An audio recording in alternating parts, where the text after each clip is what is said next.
Hey everyone, welcome back. Today I am doing a book review. As you've already seen the title, you know what book it is, and I know that I said in my last Wheel of Time video that I would probably do these books two at a time in a review, but I finished the third Wheel of Time book, The Dragon Reborn, and I had some immediate thoughts about it, so I thought, you know what, past Claire, I'm throwing out those rules. I'm doing a review on just this one book, so I hope you enjoy. Let's jump right into it.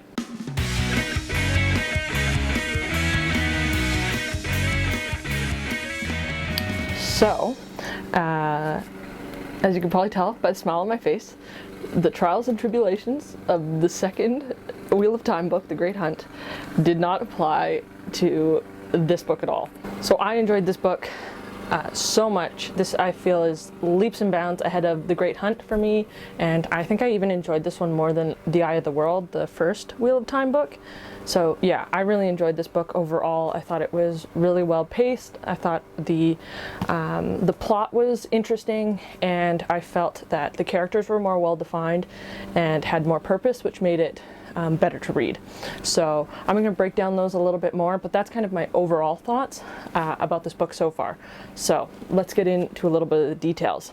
So the plot of this third book, and if you're not familiar with the series, I would first of all say you should check it out. Second of all, I would say figure out the plot for the first two and then get into the third one, because there's a lot that these build on to get to where we are here. So this plot picks up basically right after the second book, The Great Hunt, and we're split into kind of three storylines, and we're following Perrin as he's with Rand and Moraine and Lan, and then we're following Nynaeve, Egwene, and Elaine and Mat as they're going to Tar Valon. Yeah, so that's kind of the general plot. The two storylines start at the same spot. I say two, I know I mentioned three earlier. The third is Mat. He eventually splits up from the women. But all the stories start in the same place at the beginning of the book. They go far-flung by the middle of the book, and then they all come together in the end of the book, which I thought aside was really interesting. But yeah, that's kind of a general plot. Overarching this is the plot of Rand, which he now kind of more accepting of his, spoiler, identity as the Dragon Reborn, is on his way to Tyr to get the Sword of Kalendor in the Stone of Tyr. So that's the kind of overarching plot. So, but we don't actually get to see a lot of him, which I turned out to like, so we'll get into that later. Great, so with the plot out of the way, I thought I would outline the main things that I liked about this book and then get into a couple of the things that I was not so hot on. So let's jump into the first one, which is the pacing. So what I really enjoyed about this book was the first half, especially, whole sections were one character's point of view, which I thought was really effective because Robert Jordan as a writer spends so much time giving detail and things like that, and chapters can really move pretty glacially. I found that being able to spend more time with characters, especially at the beginning, really helped to feel like we were going somewhere because we weren't constantly switching, which was a little bit of my problem I felt in The Great Hunt. I can't remember exactly how long we spend with each character before it switches perspectives, but I struggled with that a little bit because it was jumping around so much. So yeah, I tabbed out, like, the first perspective we see is Perrin on chapter 1, and then we stay with him until the beginning of chapter 10 when we switch to Nynaeve and Egwene and Elaine and Mat, so like 100 pages. So 100 pages of Perrin, and then the next, and then basically we stay with the four, Nynaeve, Elaine, Egwene, and Mat, switching a little bit between their perspectives, but staying largely in that same geographical area with the same kind of story until chapter 33, which in my copy is page 375. So in this first half of the book, to split it this way with such large portions devoted to certain characters, I felt really helped let us sit in this book and learn what it's about, and kind of appreciate the detail. So I really enjoyed that. And then to add to that, by the time we get to the second half, it slowly ramps up, so the perspectives are changing quicker and quicker and quicker until the end when they're you might have like a couple perspectives within a single chapter, and I felt that this was earned and not super confusing because we'd spent so much time early on building up the stories and understanding the motives and things like that, that by the time this came, it was more of like a stylistic choice of like you felt like you were jumping around in an action way as opposed to a jarring sort of way. So I really thought that the pacing in this book worked really well. Yeah, and then from there, I guess we'll move a little bit into the next logical stop is the plot. So I found the plot of this was really great. This one was less standalone-y, not really a word, but it was less of a standalone than the first two. I felt the first two had really nice kind of self-contained stories that obviously the second one you had to read the first one to understand it, but it was nice that it had almost like a self-contained beginning, middle, and end to it. This one relies a little bit more heavily on the first two, which is fine. And so the plot is a little bit more open-ended at the end. Like there's not really like a, and then we ended it. It was just kind of like, okay, it's done. And then now you have to read book 4. But I thought the plot was really great overall, especially having done the work of reading the first two. And the characters that we do the POV, which is kind of another positive that I want to talk about, really made the plot work really well. So Perrin's perspective, who is somebody we have not had a lot of time with. We had some in the first book, but exploring his kind of ties to the wolves and his exploration in time with Moraine and Lan is really exciting and interesting because they weren't really tied or like super close in the first or the second book. So it was nice to see that kind of trio and the people that came on later. So his perspective was really great. The second one, the kind of alternating perspectives between Elaine and Nynaeve in Tar Valon and their trip there, and their trip down to Tyr. I thought their plotline was the best. The stuff with the Aes Sedai in Tar Valon where they're trying to figure out who are the Black Aja, I thought that was really, really interesting. I loved the politics of that. I loved how it was like a little mystery inside of the novel, and I felt like it was leaps and bounds ahead of their storylines in the previous two books, and thought it was so interesting. It made so much sense for their characters to be doing these things and all that kind of stuff. So I really loved their storyline. The Dreamer stuff was really, really good. So I really enjoyed their storyline. I thought that was really fabulous. And then the final storyline, which kind of branches from the women, is Matt's. I thought that was really great. He's somebody who we haven't had a lot of contact with or perspective from in the first two books, mostly because he's was so sick with that dagger for the whole like first two books. So I really enjoyed that. It was a great contrast to the other two. His perspective stuff, the things with his luck, I thought was so interesting. The dice rolling and the random chance and all those things I thought was really, really cool.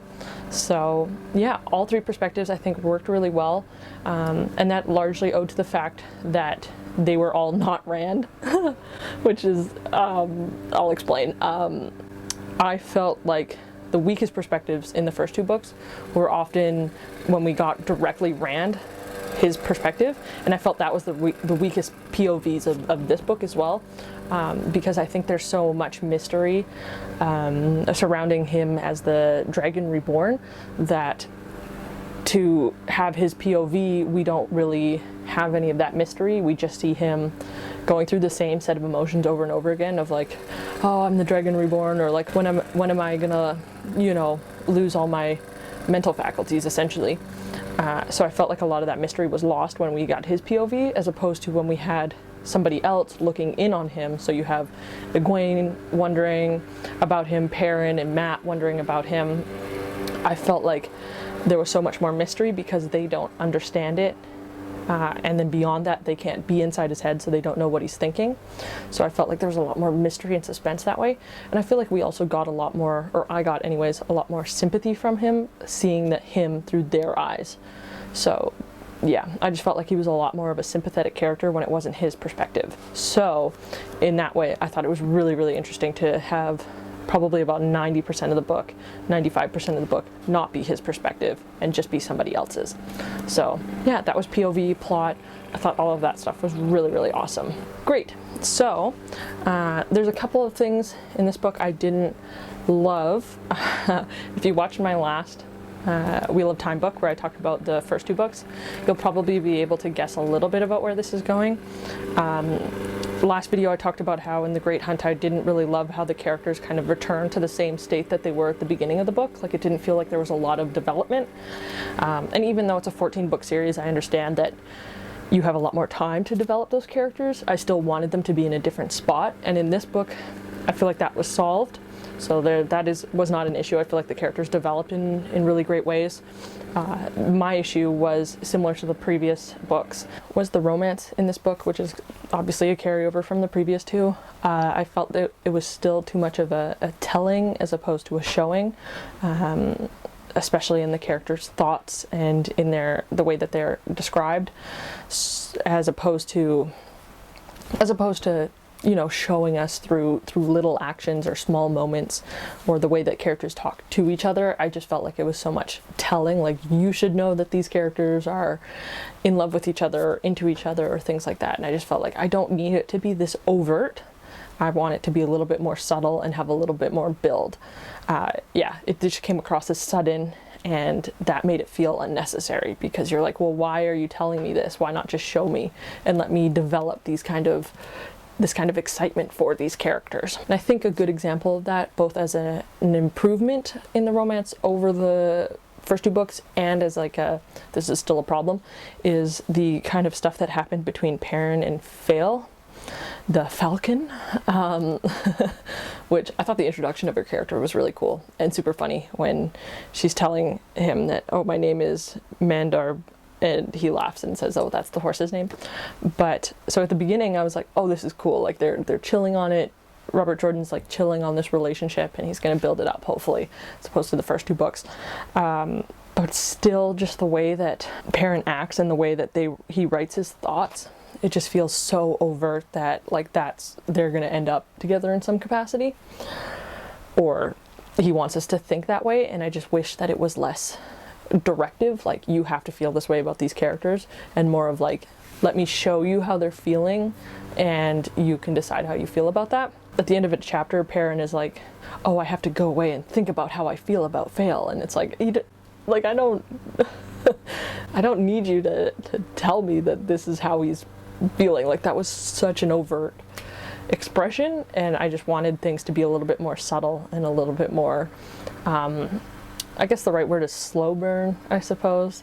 So yeah, all in all, to put all those words into one, the romance still felt a little bit too telly and not showy. So, but that being said, because the characters have individual motives and things that they're supposed to be doing, the romance, and when they think about people that they like or their partners or things like that, it was much more like, okay, this is a natural course, a natural thought process, or it came up in a more natural way. So overall it was better, but still some of the continuing issues I found. But that's a small gripe. Overall, I would say about 80% of this book, 90% of this book I really enjoyed. Almost everything I thought was an absolute improvement on the previous two, so I'm super excited.